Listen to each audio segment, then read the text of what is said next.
Bro Ram Charan game changer movie ఏ range లో ఉండబోతుందంట ఈసారి? చించేస్తుంది. దేవరా కాదు, పుష్ప 2 కాదు, గేమ్ చేంజర్ శంకర్ అన్న ఉత్త పోపిస్తుంది. గుర్తు పెట్టుకోండి ఎవరైనా సరే. వాళ్ళు పగిలిపోతే స్క్రీన్లు చించాడు. గేమ్ చేంజర్ సాంగ్ కొత్త ర్యాంపు ఒకటే. సాంగ్స్ ఎలా అనిపించినాయి? కొత్త చించాయినా అన్న ఎవడో పనికిరాడు రామ్ చరణ్ కింద. మెగా ఫ్యామిలీ కొట్టు మగవాడు ఇంత వడికి పొట్టలేదు. ఎవడైనా గుర్తు పెట్టుకోండి.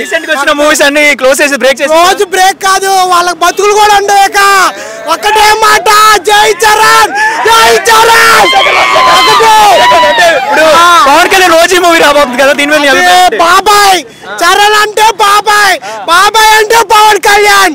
అది ఓజీ కూడా కొత్త ర్యాంప్. గుర్తు పెట్టుకో, జై పవన్ కళ్యాణ్. రామ్ చరణ్ మూవీ వచ్చేస్తుంది. గేమ్ చేంజర్ మూవీ ఏ రేంజ్ లో ఉండబోతుందంట ఈసారి?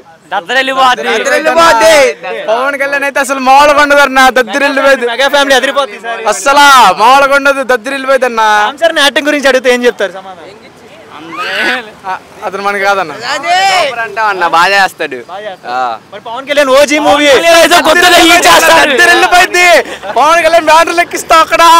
పొలిటికల్ లో ఉన్నారు కదా, సినిమాలో క్రేజ్ తగ్గిపోయింది అంటున్నారు. చెప్పింది గుద్ద తెంగిచ్చేస్తారన్న మా ఊడు. పొలిటికల్ అయినా ఎక్కడైనా అదిరిపోతుంటావు ఈసారి. అద్దరిపోయింది, అసలు మామూలుగా ఉండదు. పొలిటికల్ లో డిప్యూటీ సీఎం గా చూస్తుంటే ఎలా అనిపిస్తుంది? అసెంబ్లీలో చూస్తున్నారు అసలు కేక పుట్టిస్తా ఉన్న, కేక పుట్టి చేస్తున్నారు అసలు మా ఊడు.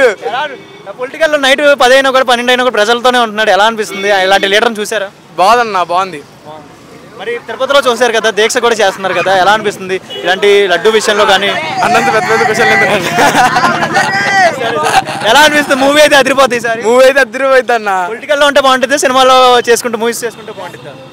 సినిమా రెండు చేయాలి, రెండు కావాలన్న. మనకి ఇలాంటి లీడర్ కావాలంటారు రాష్ట్రం? కావాలన్న, అసలు కావాలి, మనకి కావాలి. అంతే, తను ఉంటేనే అంతా. బ్రేక్ ఇస్తాడు ఈసారి ఓజీతో మూవీస్ అందరికి బ్రేక్ ఇస్తాడంట. ఎవడు ఏది ఎవడు సినిమా అంతా జిమ్ము పారదాం కాదు. నీకు నచ్చిన కంటెస్టెంట్ ఎవరు? నిఖిల్. ఎలా ఉంది ఆయన ఆట? ఎలా ఉంది? బాగుంది. హౌస్ లో ఎలా అనిపించింది? బాగా ఆడుతున్నాడు. బాగా ఆడుతున్నాడు. బ్రో ఇప్పుడు నీకు నచ్చిన కంటెస్టెంట్ ఎవరు బిగ్ బాస్ లో? సోనియా. సోనియా వెళ్ళిపోయింది కదా. వెళ్ళిపోని అన్న, తను బయట ఉండడమే బెటర్. హౌస్ లో ఉండకుండా బయట ఉండడం. ఎందుకు బిహేవియర్ నచ్చలేదు? యాటిట్యూడ్ ఏంటి? బిహేవియర్ యాటిట్యూడ్ ఎక్కువ అసలు నచ్చలా.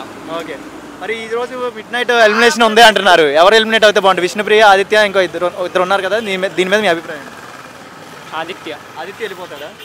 ఎందుకంటే అంటే ఎందుకు వెళ్ళిపోతాడంట? నచ్చలేదు అంది, ఆడట్లేదు, సరిగ్గా ఆడట్లేదు. ఓకే, ఈసారి అంటే వైల్డ్ కార్డ్ ఎంట్రీతో కొంతమంది వచ్చే అవకాశం ఉందని ప్రీవియస్లో ఆడారు కదా చాలా మంది, అలాంటి వాళ్ళు వస్తున్నారు అంటారు. వస్తే ఈసారి ఎలా ఉండబోతుందంట? బాగుంటుంది, సూపర్ ఉంటుంది. బాగుంటుంది. సో నీకు నిఖిల్ యాక్టింగ్ అయితే, నిఖిల్ చేసిన పర్ఫార్మెన్స్ అంతా బాగా నచ్చుతుందా బిగ్ బాస్లో? చాలా బాగుంది, చాలా బాగుంది. బట్ టాప్ 5లో ఈసారి ఎవరు ఉండబోతుందంట? నిఖిలే. నిఖిల్ అంటే విష్ణుప్రియ కూడా ఉంది కదా. నిఖిలే. నిఖిల్. ఓకే.